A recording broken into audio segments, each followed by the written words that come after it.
بسم اللہ الرحمن الرحیم اللہم صلی علی سیدنا محمد وعلی آلہ واصحابہ وبارک وسلم صلی علیہ۔ ایک سوال ہے جو اکثر موصول ہوتا ہے، اور یہ ایک دوست ہی نہیں بلکہ کئی دوست مجھ سے یہ سوال کرتے ہیں، اور عمومی طور پر یہ وہ لوگ سوال کرتے ہیں جو محبت کرتے ہیں ہم سے بہت۔ سوال کہتے ہیں کہ آپ اکثر نام لیتے ہیں علامہ البانی رحمۃ اللہ علیہ کا اور علامہ ابن تیمیہ رحمۃ اللہ علیہ اور اس طرح کے جو دیگر علماء ہیں یا جو مختلف مکاتب فکر کے ہیں، یہاں تک کہ جو قاضی عبدالجبار رحمۃ اللہ علیہ جو معتزلی بڑے علماء میں سے تھے، سوال بڑا مزے کا کرتے ہیں، کہتے ہیں یار آپ رحمۃ اللہ علیہ کیوں کہتے ہیں ان کو؟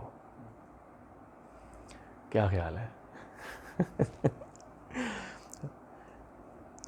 یعنی سم ہاؤ ان کے مطابق یہ چیز اہل السنہ والجماعہ کے خلاف ہے کہ ان شخصیات کو رحمۃ اللہ علیہ جو ہے نا وہ کہا جائے، اور اس طرح سے اس سوال کے اندر نا بہت سی چیزیں چھپی ہوئی ہیں، اس سوچ میں بہت سی چیزیں چھپی ہوئی ہیں، تو میں چاہتا ہوں کہ اس کے اوپر تھوڑی سی گفتگو کر لیں تاکہ یہ سمجھ آ سکے کہ اسلام اس معاملے میں ہے کیا جس کو ہم اتنا محدود کیے ہوئے ہیں۔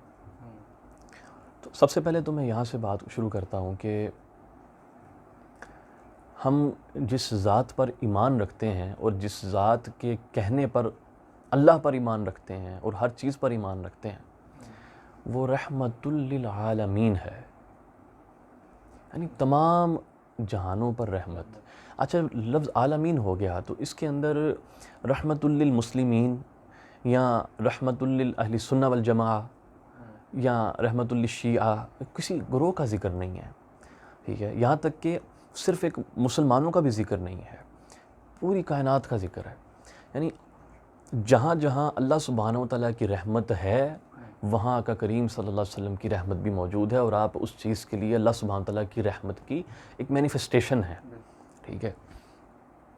اب وہ جانور ہوں، انسان ہوں، جن ہوں، فرشتے ہوں، یہاں تک کہ کفار ہوں، مشرکین ہوں، منافق ہوں، نبی کریم صلی اللہ علیہ وآلہ وسلم کی ذات پاک، آپ کی زندگی ذرا پڑے انسان، آپ سب کے لیے رحمت ہی رحمت ہے، اگرچہ رحمت کی فارمز ڈیفرنٹ ہوتی ہیں کہ یہ بھی اللہ سبحانہ و تعالیٰ کی حکمتوں میں سے ہے۔ یہ چیز مجھے سمجھ نہیں آتی کہ رحمت للعالمین کا کلمہ پڑھنے والا اللہ کی رحمت کو محدود کرتا پھرے، کہ جو میرے پسند کے علماء ہیں، خاص طور پر جو میرے مسلک کے علماء ہیں، جو میرے فرقے کے علماء ہیں، جو میرے گروہ کے علماء ہیں، اور گروہ میں سے بھی جن کو میں پسند کرتا ہوں وہ والے علماء، ان کے ساتھ رحمت اللہ علیہ لگا دیا جائے۔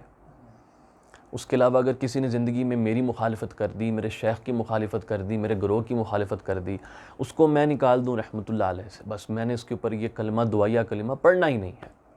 ارے یار کہاں سے یہ چیز آ گئی؟ یہ سمجھ سے باہر ہے۔ ابھی میں یہاں پر ایک حوالہ مینشن کرنا چاہوں گا، امام یوسف بن اسماعیل نبہانی رحمۃ اللہ علیہ مشہور ائمہ کرام میں سے ہیں، اور ہماری ان کے ساتھ جو سند ملتی ہے وہ دو واسطوں سے ملتی ہے۔ ہم شیخ الاسلام، ہماری سند ان سے جاتی ہے، اور شیخ الاسلام کی جو ہے وہ شیخ احمد بن اسیران سے، اور وہ پھر وہ ڈائریکٹ شاگرد ہیں امام یوسف بن اسماعیل تو دو اساتذہ کا جو ہے نا واسطہ ہے درمیان میں۔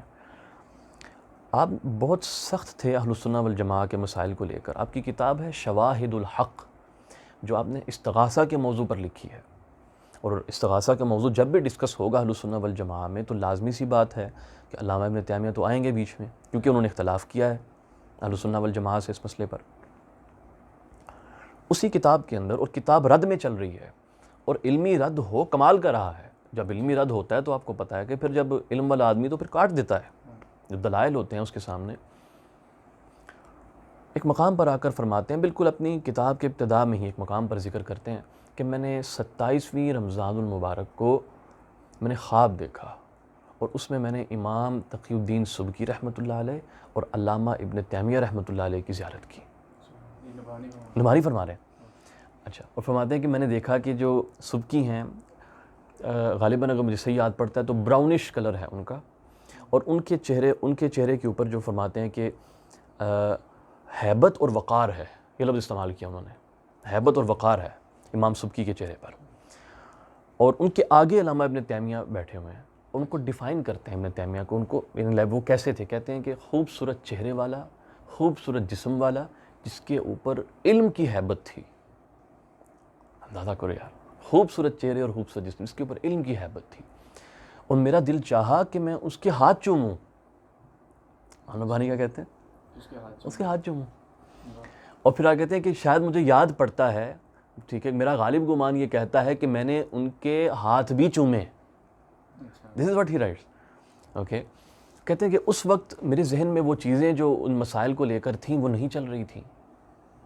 یعنی کہ ایک بہت زیادہ خیر والا خواب, انہوں نے بڑی اچھی حالت میں ان کو دیکھا, ان سے ملاقات کی تھی.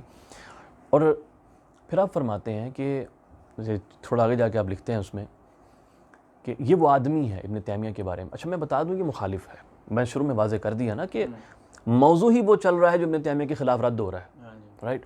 کہتے ہیں یہ وہ آدمی ہے جو امت محمدیہ صلی اللہ علیہ وآلہ وسلم کے افراد میں سے ہے, یونیک لوگوں میں سے ہے, اور یہ وہ ہے کہ جس کی بنا پر, جس کی وجہ سے ہم دوسری امتوں پر فخر کر سکتے ہیں کہ یہ آدمی ہم میں پیدا ہوا ہے.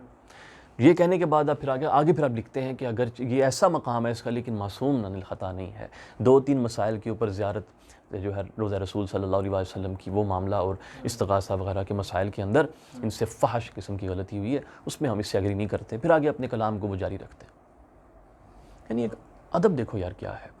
اب علامہ ابن تیمیہ سے جن لوگوں نے اختلاف کیا, آپ ابن حجر عسقلانی کو پڑھ لیں یا دیگر ائمہ کرام کو پڑھ لیں جنہوں نے رد بھی کیا ہے ان کا, ہمیشہ لکھا ہے شیخ الاسلام, ہمیشہ یہ لفظ استعمال کیا, قال شیخ الاسلام ابن تیمیہ. یعنی اس آدمی کے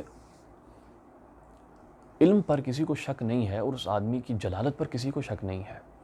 مسئلہ یہ ہوتا ہے کہ جب ہمارے ہاں پاک و ہند میں, بر صغیر میں بدقسمتی سے لوگ علمی اختلاف کو اور ذاتی اختلاف کو ان کے درمیان تمیز نہیں کر پاتے.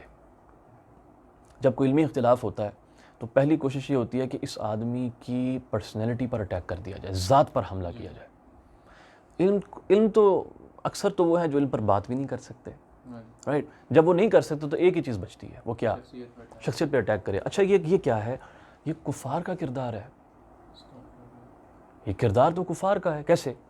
آقا کریم صلی اللہ علیہ وسلم جب ان کے سامنے قرآن تلاوت فرماتے, قرآن ایسا با کمال کلام ہے, اور وہ بھی آگے شاعر تھے سننے والے, اور بڑے فصیح تھے عرب کے, ان کو پتہ تھا یہ کلام انسان کا نہیں ہو سکتا, جواب نہیں بن پایا ان کو, تو پھر کیا کہتے تھے کہ یہ کسی کاہن کا کلام ہے, یہ کسی مجنون کا کلام ہے, نعوذ باللہ العظیم. یہ ان کا کلام تھا, یہ وہ بولتے تھے. کیا نبی کریم صلی اللہ علیہ وسلم نے کبھی فرمایا اے عمر اس کو قتل کر دو, یہ مجھے مجنون بولتا ہے؟ طائف میں کیا ہوا, پتھر مارے گئے آپ کو. اور جب جو جبرائیل علیہ السلام جو تشریف لائے 7 پہاڑوں کا فرشتہ تھا, کہ سیدھی سی بات کی کہ یا رسول اللہ صلی اللہ علیہ وسلم آپ حکم دیں ابھی تباہ کر دیتے ہیں ان کو. آپ نے فرمایا نہیں, ان کی نسلوں میں سے انشاءاللہ وہ لوگ نکلیں گے جو اللہ تعالیٰ کا کلمہ پڑھیں گے, رائٹ. یہ نبی کریم صلی اللہ علیہ وسلم کی سنت تو یہ ہے, نام ڈالنا, کردار کشی کرنا, یہ سنت ہے کس کی, کفار کی, اور وہ جو خلفائے راشدین کے بعد آئے ان کی. خلفائے راشدین کی سنت نہیں ہے یہ, نہ صحابہ کرام کی ایسی سنت رہی ہے, نہ نبی کریم صلی اللہ علیہ وسلم نے یہ کردار دیا ہے سنت کو کہ کسی کی کردار کسی اس طرح سے کی جائے وہاں بیٹھ کر. تو ہم تو سیدھا نام ڈالتے ہیں یار. علم کے اوپر اختلاف ہونا, اب علم مختلف درجوں کا اختلاف ہوتا ہے. اب ہمارے کچھ ایسے بادشاہ بھی ہیں کہ لیکن ان کو ہے کچھ نہیں, بس ایک لفظ ہے نا, ایک سلوگن ہے علمی اختلاف. کچھ لوگ یہ لفظ بول کے بڑا اچھا محسوس کرتے ہیں, ٹھیک ہے. ابھی 3-4 دن پہلے میں اپنے جو میرے حفظ کے استاد ہیں مولانا جو ہیں یہاں پر, مولانا مختار, ان کے ساتھ میں بیٹھا ہوا تھا, تو ایک ان کو فون آیا, ایک آدمی نے خواب کی تعبیر ان سے پوچھی. آپ نے خواب کی تعبیر بیان فرمائی تو اس نے آگے سے کہا کہ لیکن مولانا گوگل پہ میں نے یہ دیکھا ہے. ٹھیک ہے. مولانا کہنے کہ گدھے تو پھر مجھے تو نے کیوں فون کیا. تو ایک یہ والا بھی ہمارا علمی اختلاف ہوتا ہے, ٹھیک ہے, آگے پیچھے کچھ نہیں ہے, بس علمی اختلاف کرنا ہے ہم نے, نہیں وہ چیز نہیں. اختلاف علماء اکرام کا شیوا ہے. صحابہ اکرام میں اختلاف تھا, تو کیا اس اختلاف نے ان کو توڑ دیا؟ ہم سیاسی اختلاف کی بات نہیں کرتے, علمی کی بات کر رہے ہیں. سخت اختلافات تھے علمی. ایک سکولز تھے, یہ عبداللہ بن مسعود کا سکول ہے, یہ عبداللہ بن عباس کا سکول ہے, رائٹ. یہ عبداللہ بن عمر کی ویوز ہیں, ان کی سیدہ عائشہ صدیقہ رضی اللہ تعالیٰ نے کتنے استدراکات ہیں جس کو زرکشی وغیرہ نے جمع کیا ہے صحابہ اکرام کے اوپر. کیا فرقہ بن گیا؟ نہیں یار, ایسا نہیں ہوتا, ایسا تو کرنا ہی نہیں چاہیے ہمیں. تو اگر علمی اختلاف رکھا جاتا ہے تو ہمیشہ ادب کے ساتھ ہوتا ہے. اوکے, جس علمی اختلاف میں ادب ختم ہو گیا نا, اب وہ علمی رہا ہی نہیں, اب وہ نفس کی گیم چل رہی ہے. اور نفس کیا ہے, اس کو وہ کہتا ہے ہاں اوکے ویری گڈ, یہی چاہیے مجھے. گالی نکالو, نام ڈالو, کافر کہو, بدعتی کہو, یہ کہو, وہ کہو, ٹھیک ہے, لعنت کر دو, خوش ہے بالکل, شیطان بھی خوش, نفس بھی خوش. لیکن کیا ایسا کرنے سے اللہ اور اس کے رسول صلی اللہ علیہ وسلم کو خوشی ہو رہی ہے؟ ارے سیدھی سی بات ہے یار. اب یہ اس کا ایک اینگل میں نے یہ بیان کر دیا. اب میں آپ اس کے ساتھ ایک حدیث آپ کو سناتا ہوں. اس کو امام احمد بن حنبل نے بیان کیا ہے, اور امام ابو داؤد نے بھی اس کو مختصراً روایت کیا, امام حاکم نے بھی بیان کیا اس حدیث کو. اس کی سند جو ہے, امام احمد بیان کرتے ہیں اس کو عبد الصمد بن عبد الوارث سے, وہ اس کو اپنے والد سے, اور وہ پھر اس کو سعید بن ایاس, اور وہ اس کو بیان کرتے ہیں عبداللہ جسری سے, وہ حضرت جندب رضی اللہ تعالیٰ عنہ سے اس کو روایت کرتے ہیں کہ ایک اعرابی آقا کریم صلی اللہ علیہ وآلہ وسلم کی بارگاہ میں آیا. اس نے آ کے اپنا اونٹ باندھا, نماز ادا کی, نماز ادا کر کے جانے لگا, اور اونٹ پہ سوار ہو گیا. سوار ہو کے دعا کرنے لگا, کہتے اللہم ارحمنی و محمدن ولا تشرک فی رحمتنا احدا. اے اللہ مجھ پر اور محمد مصطفیٰ صلی اللہ علیہ وسلم پر رحم فرما, ہم دونوں کے اندر رحم کرنے میں کسی کو شریک نہ کر. کسی اور پہ رحم نہیں ہونا چاہیے, بس ہم دونوں پر رحم ہو. تو نبی کریم صلی اللہ علیہ وسلم نے صحابہ کرام کو فرمایا کہ سن رہے ہیں یہ کیا کہہ رہا ہے؟ انہوں نے فرمایا یا رسول اللہ ہم نے سنا یہ کیا کہہ رہا ہے. آپ نے فرمایا کہ یہ راستے سے ہٹ گیا ہے یا اس کا اونٹ؟ ٹھیک ہے نا, یہ راستے سے ہٹ گیا یا اس کا اونٹ؟ تو پھر نبی کریم صلی اللہ علیہ وسلم نے صحابہ کرام سے فرمایا کہ اس کو کہا لقد حذرت, کہ تو نے اللہ تعالیٰ کی رحمت کو محدود کر دیا. لقد حذرت رحمت اللہ واسعہ, اللہ کی رحمت, وسیع رحمت کو تو نے محدود کر دیا. یعنی اگر ایک آدمی کہے نا کہ بس میرے خاص پسندیدہ لوگوں پر رحمت ہو, اس کا معنی یہ ہے کہ وہ کہہ رہا ہے کہ اللہ کی رحمت محدود ہو جائے بس میرے فرقے تک, میرے مسلک تک, جس کو میں پسند کرتا ہوں بس اس تک. ٹھیک ہے, تو جب یہ فرمایا, پھر آقا کریم صلی اللہ علیہ وسلم نے فرمایا کہ اللہ سبحانہ و تعالیٰ نے اپنی رحمت کے 100 حصے کیے. پھر یہ حدیث مختلف صحابہ کرام سے آتی ہے, اور یہ بخاری یا دیگر کتابوں میں بھی ملتی ہے کہ اس میں سے ایک حصہ اللہ نے مخلوق میں رکھا, اور یعنی کہ وہ انسان, جن اور بہائم, یہ لفظ ہیں اس کے اندر, وہ جو آپس میں رحم کرتے ہیں, شفقت کرتے ہیں, یہ اس ایک رحمت کے حصے کی مینیفیسٹیشن ہے. اور 99 اس نے اپنے پاس رکھے ہیں جو وہ قیامت کے دن جو ہے وہ دکھائے گا. جب یہ بات فرما لی آقا کریم صلی اللہ علیہ وسلم نے, پھر دوبارہ سوال کیا کہ یہ بٹکا یا اس کا اونٹ بٹک گیا ہے؟ آپ نے سوال ریپیٹ کیا. ٹھیک ہے, یعنی ایمفیسس کیا اس بات کے اوپر کہ یہ ایسی بات کرنا, یہ تو جانوروں والی بات ہے کہ رحمت بس جو ہے نا چند ایک لوگوں کے اوپر رہے. ہاں یہ کیا مطلب, یار عجیب بات ہے. پھر اب اللہ سبحانہ و تعالیٰ کی طرف چلتے ہیں. اللہ سبحانہ و تعالیٰ کلام پاک کو شروع کرتے ہیں بسم اللہ الرحمن الرحیم سے. اللہ پاک اس میں جلالت اس کا ذاتی نام ہے. الرحمن, اللہ کے اتنے سارے نام ہیں, اور وہ کسی بھی نام کا انتخاب کر سکتا تھا. وہ کہہ سکتا ہے کہ بسم اللہ القہار الجبار. کسی کو مسئلہ تھا؟ نہیں, کوئی مسئلہ نہیں تھا. لیکن اس نے اللہ کے بعد جو 2 نام رکھے نا آپ نے بتائے, وہ رحمان اور رحیم. کچھ تو ہے نا. اچھا, پھر بسم اللہ الرحمن الرحیم الحمدللہ رب العالمین. جو لفظ رب ہے, رب کہتے ہیں نا پالنے والے کو, یعنی اس کے اندر ایک محبت, شفقت, رحم دلی سب کچھ شامل ہے. اس لیے جو لفظ رب ہے اللہ پاک نے قرآن مجید میں والدین کے لیے بھی استعمال کیا, وقل رب ارحمہما کما ربیانی صغیرا. ٹھیک ہے, پھر دوبارہ رحمت کا عنصر آ گیا. الحمدللہ, رب کے سوا مالک بھی بول سکتا, الحمدللہ مالک العالمین. ٹھیک ہے, مالک العالمین بول دیتا, کوئی مسئلہ نہیں. لیکن رب بولا, یعنی کہ کچھ سمجھ آ رہی کہ ہے کیا. پھر دوبارہ الرحمن الرحیم. ٹھیک ہے, وہی الرحمن الرحیم دوبارہ ریپیٹ ہو رہا ہے. اور پھر جب علم کا معاملہ ہے, اللہ سبحانہ وتعالیٰ فرماتے ہیں اعوذ باللہ من الشیطان الرجیم الرحمن علم القرآن. وہ رحمان ہے, اس نے قرآن سکھایا. یعنی اس میں ایک خوبصورت اشارہ اس چیز کا ملتا ہے کہ اگر قرآن و سنت کی یعنی دین اسلام کی تبلیغ اگر کرنی ہے، لوگوں کو اس طرف بلانا ہے، یہ رحمت کے ساتھ ہوگا، یہ رحمت کے ساتھ، یہ قہاریت کے ساتھ، جباریت کے ساتھ، گالیاں دے کر، طعن زنی کر کے، اس طرح کچھ بھی نہیں ملنے والا آپ کو، ایسے ہوگا ہی نہیں، رائٹ؟ یہ صرف وہ رحمت کے ساتھ ہوگا۔ پھر اللہ سبحانہ تعالیٰ قرآن مجید میں فرماتے ہیں کہ کتب ربکم علی نفسہ الرحمہ، آپ کی رب نے اپنے اوپر رحمت لازم کر لی ہے، اس کے لیے کچھ لازم نہیں ہے وہ کرتا، وہ رب ہے، وہ جیسا چاہے کر سکتا ہے، لیکن اس نے اپنے اوپر رحمت رکھی ہے۔ تو جب اس نے رحمت رکھی ہے تو اس کا بندہ کیوں ایسا ہو جائے؟ یعنی ایسا لگتا نہیں ہے جو آدمی یہ کہے نا کہ بس میرے فرقے والوں پر، میرے بس پسند علماء پر رحمت، دوسروں پر رحمت اللہ علیہ نہیں بول سکتا، ایسا لگتا نہیں ہے کہ وہ اسی اللہ کو ماننے والا ہے اور اسی نبی کا ماننے والا ہے کہ جو رحمت للعالمین ہے۔ یہ بڑی یار یہ سمجھ سے جو ہے نا گزرنے والی چیزیں ہیں۔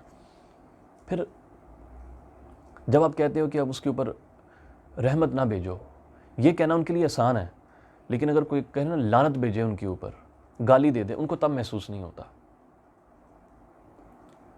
رائٹ؟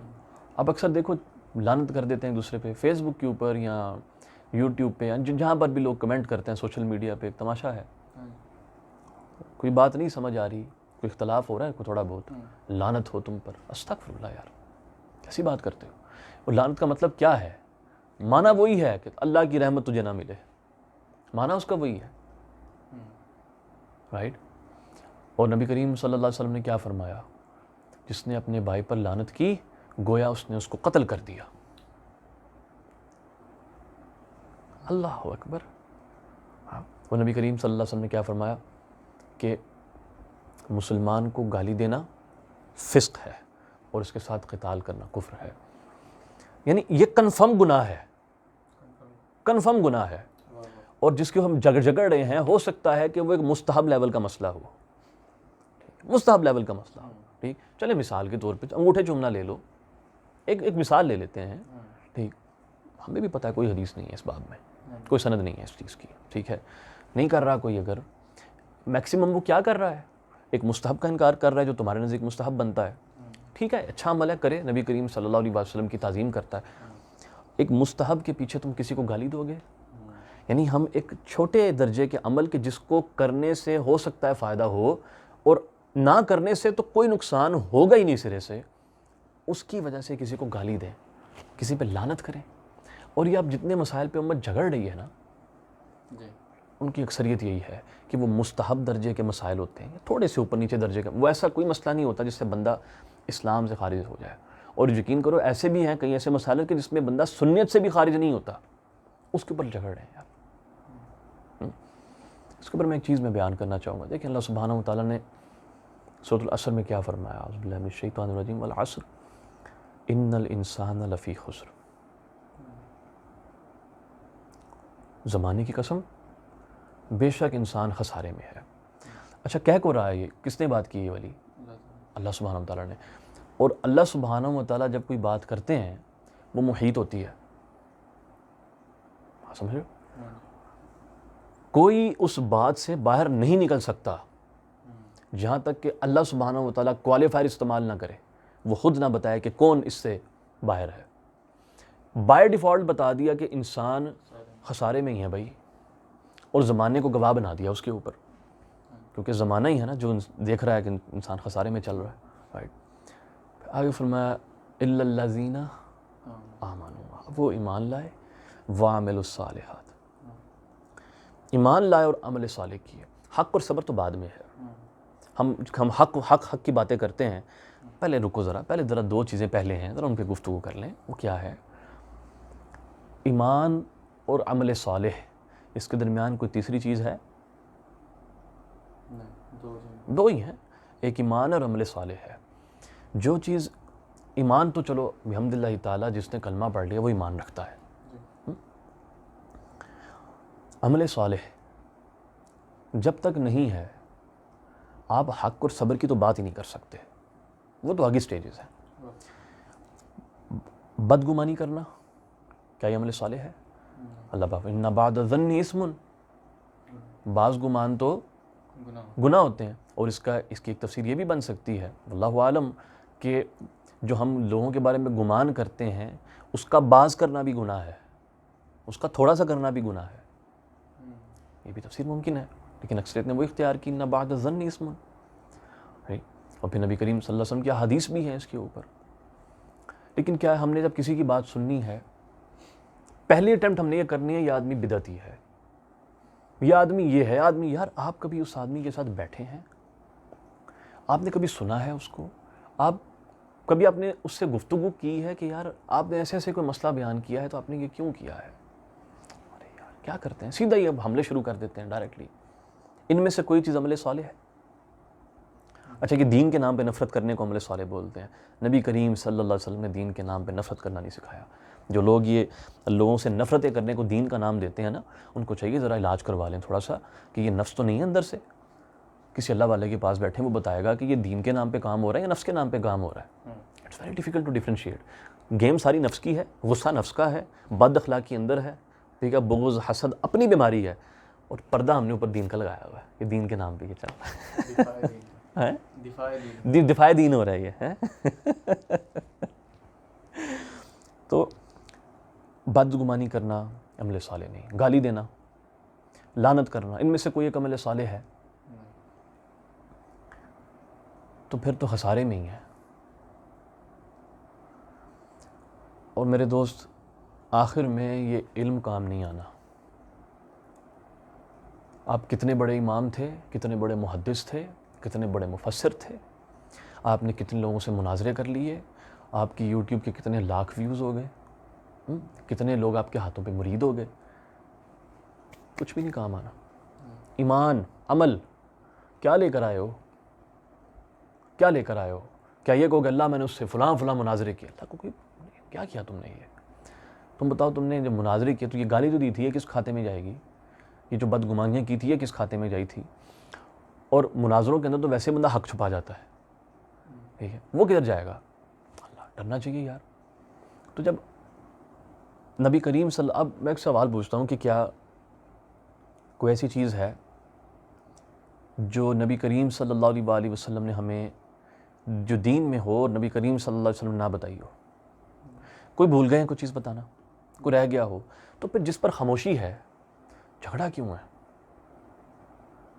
جو مسائل انتہائی ضمنی لیول کے مسائل ہیں، کیوں جھگڑ رہے ہو اس کے اوپر؟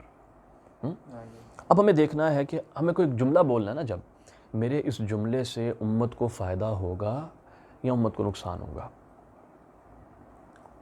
اور ہم بات کر رہے ہیں امت کے فائدے کی، آپ کے فرقے کے فائدے کی تو بات ہی نہیں کر رہے۔ کیا نبی کریم صلی اللہ علیہ وسلم کو کس پر خوشی ہوگی کہ اتنا سا کوئی اختلاف آیا اور لو جی 2 ٹکڑوں میں امت بانٹ دی اور 150 سال سے لڑ رہے ہیں؟ یا خوشی اس چیز پر ہوگی کہ کچھ اختلاف تھا بھی لیکن اللہ اور اس کے رسول کے نام پر کٹھے ہو کر بیٹھ گئے ہیں؟ خوشی کس چیز پر ہے ان کو؟ امام حسن علیہ السلام نے بیعت فرما کر وہ دے دی نا، آگے صلح کر دی نا، کیوں کی؟ بس یونٹی ہونی چاہیے، بہت فساد ہو گیا، مجھے فساد نہیں پسند۔ امام باپ کو فساد نہیں پسند تھا، لیکن ان لوگوں نے ظالموں نے ان کو بھی نہیں چھوڑا، پھر بعد میں جو ہوئے معلوم ہی ہیں وہ چیزیں۔ اور یار یہ تم بھی جانتے ہو کہ جو ہم نے پہلے ویڈیوز بنائی ہیں ان مسائل پر جو بہت زیادہ اختلافی مسائل ہیں، کتنی مجبوری میں بنائی ہیں، اور بعد میں بھی کتنی مرتبہ ہم اس پہ گفتگو کرتے رہے ہیں کہ یار اس کو ہٹائیں نہ ہٹائیں، کیا کریں، اور میں نے کافی عرصہ ہٹا بھی دی وہ ویڈیوز اپنی وہاں سے، رائٹ۔ لیکن پھر یہی آیا کہ یار کیونکہ ابھی یہ زمانہ ایسا چل رہا ہے کہ اہل بیت علیہم السلام کے مقام کو گرد ڈال رہے ہیں اس کے اوپر، تو ان کو رکھا جائے، ٹھیک ہے۔ لیکن I don't want to do it again, اور میں جانتا ہوں نا کہ وہ جس حال میں نے وہ ویڈیوز بنائی ہیں، ٹھیک ہے، کہ I don't want to do it again, بس سمپل سی بات۔ اور اس لیے ہم نے دوبارہ کبھی اس مسئلے پہ ایسے گفتگو بھی نہیں کی کہ جو کیا معاملہ ہے۔ اور کبھی اگر زبان سے ایسے جملے نکل آتے ہیں تو بعد میں پریشانی ہوتی ہے، اور پھر ابھی کوشش یہ ہوتی ہے کہ اس طرح کی باتیں نہیں ہونی چاہیے، امت کو جوڑا جائے۔ اب وہ کوئی بھی ہے، اب علامہ البانی ہے، ہمارے لیے قابل احترام ہے، ان کے ساتھ عقیدے پہ اختلاف ہے، بالکل اختلاف ہے، احادیث کی تحکیم پر اختلاف ہے، بالکل اختلاف ہے، لیکن کیا میں اس سے یہ کہوں کہ میں رحمۃ اللہ علیہ نہیں کہوں گا؟ جب تک وہ مسلمان ہے، جو آدمی شرک پر نہیں مرا، کفر پر نہیں مرا، وہ آدمی امت محمدیہ میں ہی ہے، مرتد نہیں ہے نا، تو امت محمدیہ میں ہی ہے نا. جو امت محمدیہ صلی اللہ علیہ وسلم اس میں شامل ہے وہ رحمت کا حقدار ہے. کیا نبی کریم صلی اللہ علیہ وسلم نے صرف ہمارے فرقے کی شفاعت کرنی ہے؟ کیا کسی امام نے ہمارے اہل السنہ والجماعہ کے اشاعرہ ماتریدیہ میں سے، میں برِ صغیر کی بات نہیں کرتا، یہاں پر علم کم ہے، 10% بھی علم نظر نہیں آتا، ادھر جہالت اور لڑائی جھگڑے زیادہ ہیں، بات اتنی سی ہوتی ہے، بات اچھا، اور بات ہوتی بھی ایک ہے بس. کیا کسی نے کہا ہے کہ صرف اہل السنہ والجماعہ جا رہے ہیں جنت میں؟ نہیں جائیں گے. سب ایک ہی بات کرتے آ رہے ہیں، سب ایک ہی بات کرتے آ رہے ہیں. جس نے کلمہ پڑھ لیا نا یار، وہ جائے گا. جنت میں جانے کا مطلب کیا ہے؟ اللہ نے اس کو اپنی رحمت میں لے لیا ہے. کیا اللہ کسی کو مجبوری میں جنت میں ڈالے گا؟ It's a good question. کیا اللہ مجبور ہے کسی کو جنت میں ڈالنے پر؟ نہیں ہے. اللہ کی جنت کیا ہے؟ اللہ کی رحمت ہے. اگر وہ کسی کو دوزخ میں ڈالتا ہے تو وہ کیا ہے؟ اللہ کا، وہ اللہ کا عدل ہے. اگر کسی مسلمان کو ڈالتا ہے، عدل کرے گا، اس کو وہ معاف کرنا چاہے تو کر سکتا ہے، سزا دینا چاہے سزا دے، لیکن آپ بالآخر اس کو ڈال لے گا جنت میں. تو کیا معنی ہے؟ اللہ کی رحمت غالب آ جائے گی. اور جو کفار ہیں ان کو جب جہنم میں ڈالا جاتا ہے تو وہ کیا ہے؟ وہ بھی اللہ کا عدل ہے، اور وہ عذاب کے لیے وہاں پر ان کو ڈالا گیا. جو جہنم میں گیا وہ عذاب ہے، تو عذاب کا اپوزٹ کیا ہے؟ اللہ کی رحمت ہے. تو جنت میں گیا وہ اللہ کی. تو ہم جس نے کلمہ پڑھ لیا ہے وہ جائے گا جنت میں، جائے گا وہ. اس میں تو ہمارا عقیدہ ہے اس کے اوپر، رائٹ. اب ہم کہیں کہ نہیں وہ کیونکہ یہ نہیں، یار who are you to put these restrictions؟ تم سے پوچھ کر جانا ہے کہ اللہ تعالیٰ نے تمہیں یہ رائٹ دیا ہے کہ تم لوگوں کی جنتیں اور جہنم میں ڈیسائیڈ کرتے پھرو. فلاں جو ہے وہ جہنم کا کتا ہے، اس طرح کی باتیں کر دینا. یار آپ بس وہی رہو جو آپ ہو، رائٹ. اس لیے اس طرح کی بات کر لیتے ہیں یار. تو اگر کسی نے اختلاف کرنا ہے 100 بار اختلاف کرے کسی بھی عالم کے ساتھ، آپ کا رائٹ ہے. اگر آپ علم کا اختلاف کریں، جہالت کا اختلاف نہیں، کیونکہ وہ تو کاؤنٹ ہی نہیں ہوتا نا سرے سے. لیکن اس طرح کی باتیں کرنا کہ اس کو رحمت نہیں بولنا چاہیے، رحمت اللہ علیہ آپ نے کیوں بول دیا ہے، یا اہل السنہ والجماعہ کے خلاف ہے، یہ ہے وہ ہے، یہ سوچ صرف اور صرف پاک و ہند میں پائی جاتی ہے. جو شیخ ہیں، شیخ عبداللہ غماری کے جو شاگرد ہیں، اور عبدالعزیز غماری رحمۃ اللہ علیہ کے جو شاگرد ہیں، شیخ محمود ممدوح جو مصر کے محدث ہیں، جو آپ نے علامہ البانی کے رد میں 8 والمز میں کتاب لکھی ہے تعریف کے نام سے. وہ احادیث جو کتب سنن میں علامہ البانی رحمۃ اللہ علیہ نے ان کو جو ضعیف کہا ہے، آپ نے ان کا تعاقب فرمایا ہے. لیکن جب نام لکھتے ہیں اور جب ان کے بارے میں گفتگو کرتے ہیں تو استاد البانی بولیں گے، استاد ہمیشہ رحمہ اللہ تعالی، رحمہ اللہ تعالی. ہمیشہ ایک ادب ہے، ایک احترام ہے. ہمیں اختلاف اس کے علم سے ہو سکتا ہے، اس کے عقیدے سے ہو سکتا ہے، اس کے مسلمان ہونے پہ تو اختلاف نہیں ہے نا، اس کے عالم ہونے پر تو اختلاف نہیں ہے، رائٹ. چلے کچھ بھی نہیں ہوتا آپ سے تو امت کے بوڑھے کی تو قدر کر لو نا. اگر آپ کچھ بھی نہیں مانتے تو اس کو امت کا ایک بوڑھا تو مانتے ہو نا، کہ شیخ ہے وہ اس امت کا، بزرگ ہو گیا ہے، تو بزرگ کی جو ہے نا قدر کرنا، اس کی رسپیکٹ کرنا، یہ حصہ ہے، رائٹ. اور آخر میں سب کچھ کام نہیں آتا، کچھ بھی کام نہیں آتا. اس لیے اللہ سبحانہ و تعالیٰ سے بس قبولیت مانگنی چاہیے انسان کو، کہ اللہ پاک قبول کر لے ہمارے کام کو. ایک انسان ایک کسی کو دین کا ایک مسئلہ سمجھا دے، پوری زندگی صرف ایک مسئلہ سمجھا دے جس پہ اس کو فائدہ ہو رہا ہے، چاہے وہ ایمان سے متعلق ہو، فقہ سے متعلق، کسی بھی مسئلے سے ہو. اور ایک وہ انسان ہے جس نے پوری زندگی لڑائی جھگڑوں میں گزار دی ہے اور اس کو لگ رہا ہے کہ وہ دین کی خدمت کر رہا ہے. کس کی ویلیو ہے؟ بس اس لیے دین کا علم تو یہ ویسے ہی تماشا بن گیا ہوا ہے کہ بس لوگ اٹھا کے جس مرضی کے ہاتھ میں دے دو. ہر آدمی سمجھتا ہے کہ وہ ہر چیز پہ کمنٹ کر سکتا ہے. نہیں کر سکتے آپ. ہر انسان کی ایک فیلڈ ہے، اس کے اندر وہ ماہر ہے، اس پہ وہ کلام کر سکتا ہے. تو بہرحال اپنے دل کو بڑا رکھنا چاہیے اور علمی اختلافات کو قبول کرنا چاہیے اور اپنا ظرف بڑا رکھنا چاہیے. ٹھیک ہے. ایک چیز میں کہنا چاہتا ہوں کہ اس میں جو میرے خیال سے ایشو ہوتا ہے نا وہ یہ ہوتا ہے کہ جو شیخ البانی کو یا ابن تیمیہ کو کافر سمجھتے ہیں، جو انہوں نے جو ان کے جو عقیدے تھے اس کی وجہ سے ان کو کفر تک لے کے جاتے ہیں، وہ کہتے ہیں کہ پھر آپ ان کے ساتھ رحمۃ اللہ علیہ کیوں کہہ رہے ہیں؟ تو مسئلہ یہ ہے کہ ان کو کافر کچھ لوگ سمجھ لیتے ہیں ان کے چیزوں کی وجہ سے۔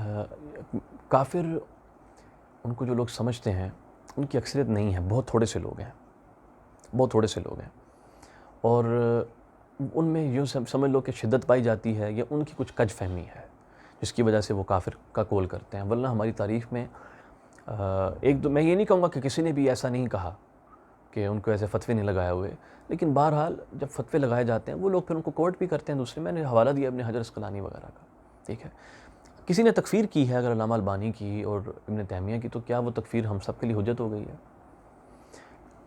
یہ چیز یاد رکھنی ہے کہ فتویٰ ایک پرسنل اوپینین کو کہتے ہیں جو ایک ایکسپرٹ کی ہوتی ہے، وہ قرآن و سنت نہیں ہوتا۔ ہم کسی کے فتوے کے پابند نہیں ہیں۔ اللہ تعالیٰ نے ہمیں صرف اور صرف آقا کریم صلی اللہ علیہ وآلہ وسلم کی ذات پاک کا پابند کیا ہے۔ جو بات انسان اس کے مطابق کرے گا ہم اس کی بات قبول کریں گے، جو سے ہٹ کر کرے گا کوئی بھی ہو اس کو نہیں لیں گے، رائٹ؟ پھر اگر کہے کہ کفر کا فتویٰ لگ گیا، دیکھو اگر کسی کے کفر پر پوری امت متفق ہے بات ختم ہو گئی۔ ہم نے ذکر کر دیا نا کہ جس کا خاتمہ کفر پہ ہوا، رائٹ، اور جس کا جو ہے نا وہ یا مشرک تھا یا مرتد تھا، اس کے تو بعد ہی ختم کر دینا، ٹھیک ہے، اس میں۔ لیکن جو ایسے مسائل ہیں جس کے اوپر کسی کو لگا کفر ہے لیکن اکثریت کہہ رہی ہے کفر نہیں بنتا، ٹھیک ہے، تو اس کے اوپر کیوں آپ نے وہ کرنا ہے؟ پھر دوسری بڑی چیز بدعتی کی آتی ہے کہ ان کو پھر کچھ لوگ بدعتی بھی کہتے ہیں، تو کیا بدعتیوں کے ساتھ رحمۃ اللہ علیہ کہہ سکتے ہیں؟ یار بدعتی جب کہا جاتا ہے تو it's much more, it's a good question. یہ ڈیپینڈ کرتا ہے اگین کہ وہ بدعت کس لیول کی تھی، کیونکہ بعض بدعتیں ایسی ہوتی ہیں جو انسان کو واقعتاً اسلام سے باہر نکال دیتی ہیں۔ کیا اس نے ایسی کوئی بدعت کھڑی کی؟ اور یہ بھی چیز سمجھنے کی ہے کہ کوئی بھی انسان نا وہ ایسا نہیں کر رہا ہوتا کہ وہ جان بوجھ کر اس دین کو نقصان دے۔ ہر ریسرچر جو بھی ریسرچ کرتا ہے، ہاں، چاہے وہ کسی بھی مکتبہ فکر سے ہو، وہ ایک جینون سوچ کے ساتھ سامنے آتا ہے، چاہے وہ جو ہے وہ ہمارے سلفی جو علماء ان میں سے ہو، یا وہ بریلوی ہو یا دیوبندی ہو، یا وہ کسی بھی ایکس وائی زیڈ مسلک سے وہ تعلق رکھتا ہو، وہ جینون ہوتا ہے۔ اس کی سمجھ میں غلطی ہو جاتی ہے، اپنے اندر وہ بالکل ٹھیک ہوتا ہے لیکن اس کی انڈرسٹینڈنگ میں مسٹیک آ جاتی ہے، رائٹ، ہمارے مطابق وہ غلطی کر جاتا ہے۔ تو اگر اس طرح کی چیزیں ہیں آپ ان کی سخت پکڑ کریں، آپ کو رائٹ ہے، علمی پکڑ کریں، رد کر دیں، اور اس کی لکھ کے کتابیں اس نے جو آئیڈیا دیا ہے اس کو ختم کر دیں، لیکن جب تک وہ مسلمان ہے یہ رائٹ ہے کہ آپ اس کے اوپر رحمت پڑھیں۔ اب نبی کریم صلی اللہ علیہ وآلہ وسلم منافقین کے لیے اور مشرکین کے لیے دعائیں مانگتے رہے، درست ہے کہ نہیں؟ دعائیں مانگتے رہے، ہاں جب وہ مر گئے تو تب منع کر دیا گیا کہ اے نبی کریم صلی اللہ علیہ وسلم اب نہیں آپ نے ان کے لیے کچھ مانگنا، ٹھیک ہے، لیکن جب تک وہ حیات تھے آپ مانگتے رہے۔ پھر یہ دعا بھی مانگتے ہیں کہ اے اللہ امت محمدیہ صلی اللہ علیہ وسلم پر رحم فرما۔ کیا معنی ہے جو آپ کے ذہن میں ہوتا ہے امت محمدیہ سے مراد جو ہے صرف وہ ایک چھوٹا سا گروہ ہے؟ نہیں، ہر وہ آدمی اس نے کلمہ پڑھ رکھا ہے۔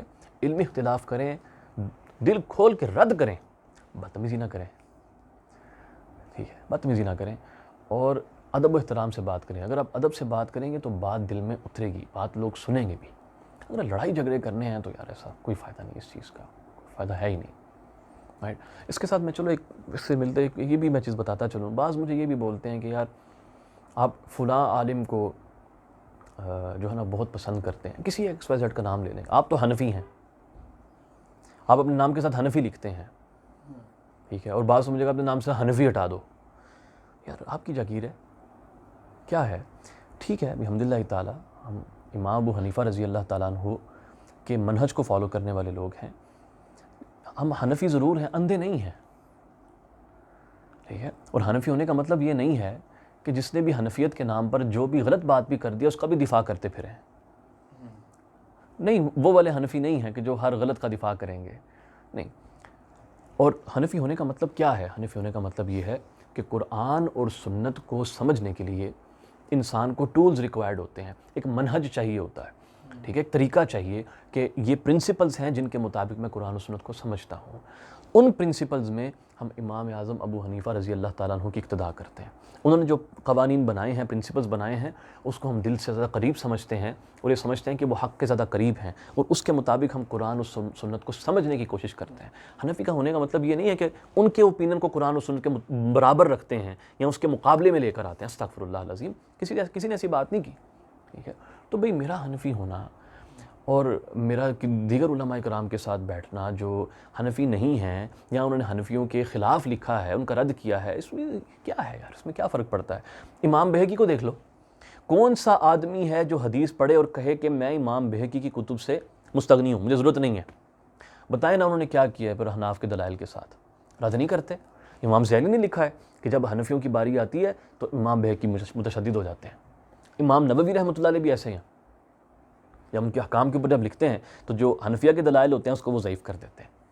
تو کیا امام نووی کی جو دیگر کتب ہیں، ریاض الصالحین ہو گئی اور آپ کی بستان العارفین ہے اور اربعین، آپ اربعین دیکھو یار، ٹھیک ہے، ہم بس چھوڑ دیں ان کتابوں کو کیونکہ وہ ہمارے مسلک کا آدمی نہیں ہے۔ اب یہ آپ کو جانتے ہیں ہم کتنی محبت کرتے ہیں امام مالک رحمۃ اللہ علیہ سے، اکثر تذکرہ ہوتا ہے ان کا، اختلاف کا حال دیکھو کتنا ہے یار ان کا ابو حنیفہ کے ساتھ، شافعی رحمۃ اللہ علیہ اور امام احمد بن حنبل رحمۃ اللہ علیہ، ان سب سے محبت ہے۔ اب امام بخاری کو دیکھ لو یار، کیا ہم نام نہیں لیتے دن رات ان کا اور امام اعظم ابو حنیفہ کا جو معاملہ تھا وہ ہمیں پتہ ہے، اٹس ویل نون کہ وہ کیا حالات وہاں پر جو بنے ہوئے تھے، رائٹ۔ امام نسائی کو دیکھ لے، انہوں نے کیا جرح نہیں کر دی امام اعظم ابو حنیفہ رضی اللہ تعالیٰ عنہ پر، اور اس طرح دیگر ائمہ کرام نے کلام نے، تو کیا چھوڑ دیں ان کو؟ یار حنفی ہونے کا مطلب یہ نہیں ہے کہ ہم اندھے ہیں۔ اگر علماء کرام میں کوئی مس انڈرسٹینڈنگز آ جاتی ہیں یا قرآن و سنت کی فہم میں اختلاف پیدا ہو جاتا ہے، اس کا مطلب یہ نہیں کہ وہ غلط ہیں، وہ صحیح ہیں۔ یہ جو امت میں اختلاف ہے نا، دیکھو جو چیزیں فکس تھی نا اس پہ سارے ہی فکس ہیں، سب ہی فکس ہیں۔ کسی کو اختلاف ہے کہ نماز خانہ کعبہ کی طرف منہ کر کے نماز پڑھنی ہے، 5 وقت کی نماز ادا کرنی ہے، اور یہ زکوٰۃ فرض ہے، یہ رمضان کا مہینہ اس میں روزے رکھنے ہیں، یعنی بنیادی چیزیں تو سب اوکے ہیں۔ جن مسائل میں اختلاف آ گیا ہے نا، یہ اللہ کے رازوں میں سے ایک راز ہے کہ اس نے اس امت کے اندر بھلائی کے لیے فقہی اختلافات کو کھول دیا۔ صحابہ کرام میں موجود تھے۔ ایمانیات میں جو اختلاف ہوتے ہیں نا اس میں فساد پیدا ہوتا ہے، اس میں کوشش کرنی چاہیے زیادہ سے زیادہ انسان ریکنسائل کرے، تطبیق پیدا کرے، مفاہمت کی کوشش کرے، لیکن فقہ کے اندر اختلاف ہوتا ہے وہ آسانی پیدا کرتا ہے انسان کی زندگی میں، بس۔ تو اس لیے کیا ہے، بس بات یہی ہے کہ جو دلیل سے بات کرے اس کی بات کو قبول کرتے ہیں، اور اصل اتھارٹی صرف قرآن و سنت کی ہے۔ ائمہ کرام کا جو مقام ہے ہم ان کو وہ مقام دیتے ہیں، لیکن کسی کو بھی ہم معصوم عن الخطا نہیں سمجھتے، اور یہی اہل السنہ والجماعہ کا مسلک ہے۔ تحقیق کبھی نہیں رکے گی، تحقیق ہر زمانے میں چلتی رہے گی، کسی کا بھی قول حرف آخر نہیں ہے، کسی کا قول حرف آخر نہیں ہے۔ ہمارے شیخ جو ہیں شیخ الاسلام، ٹھیک ہے، حافظہ اللہ تعالیٰ، اللہ تعالیٰ ان کا سایہ ہمارے اوپر سلامت رکھے، انہوں نے تو ساری زندگی ہمیں یہ تعلیم دی ہے، انہوں نے ساری زندگی سفر بھی یہی کیا ہے، isn't it؟ ساری زندگی یہ سفر کرتے رہے ہیں کہ آپ فلاں سے کیوں اختلاف کیا، فلاں سے کیوں کیا، ارے یار کیا کرتے ہو یار۔ تو میرے خیال سے بس انسان کو جو ہے نا بس سیدھے راستے پر، یہی سیدھا راستہ ہے، شخصیت پرستی نہیں کرنی چاہیے۔ شخصیت پرستی نہیں کرنی چاہیے، بس 100 باتوں کی ایک بات کر دی آپ نے، شخصیت پرستی نہیں کرنی چاہیے۔ بات دلیل کی ہے، اور کسی سے اختلاف کرنے کا ہرگز مطلب یہ نہیں ہوتا کہ وہ میرا مخالف ہے، ہرگز مطلب یہ نہیں ہوتا وہ میرا مخالف ہے، رائٹ۔ اگر میرا کوئی شاگرد مجھ سے اگر کسی مسئلے پر اختلاف کرے، کیونکہ میں اصول حدیث وغیرہ جب میں پڑھاتا ہوں، اگر وہ کہے کہ یہ ایسا نہیں ایسا ہے، مجھے خوشی ہوگی، اس کا دماغ چل رہا ہے، اللہ کا شکر ہے یہ سوچ رہا ہے، رائٹ، اور یہ اس چیز کو آگے لے کر جائے گا، رائٹ، وہ رکے گا نہیں وہاں پر۔ تو بس یہ ہے، اپنا ذہن کھلا رکھیں۔ علم تنگ ذہن آدمی کا جو ہے نا کھیل نہیں ہے، اور علم کی نیچر یہ ہے کہ جس میں علم آ جاتا ہے نا اس کا ذہن کھل جاتا ہے، کیونکہ وہ اختلافات دیکھ لیتا ہے، اس کے راز کو پہچان جاتا ہے، اور جو علم پڑھنے کے باوجود تنگ ذہن ہو جائے نا، اس نے نہیں سمجھا، وہ کسی اور جگہ جا رہا ہے، وہ اس کی حکمتوں کو نہیں سمجھ سکا، رائٹ۔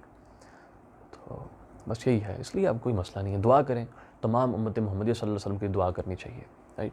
مجھے تو اپنا نہیں پتا کون ہے آدمی جس کو اپنی گارنٹی ہو کہ وہ ڈائریکٹ جنت میں جا رہا ہے، کوئی ہے؟ کوئی بھی نہیں ہے۔ ہاں لیکن مجھے دوسرے کا پتہ ہے کہ وہ جہنم میں ہے، استغفر اللہ العظیم یار ٹھیک ہے، جنت اور جہنم تقسیم کرنے والا کام اللہ پر چھوڑ دیں، ہم اپنا کام جاری رکھتے ہیں. ٹھیک ہے، بلال سے کافی ہے اتنا. چلے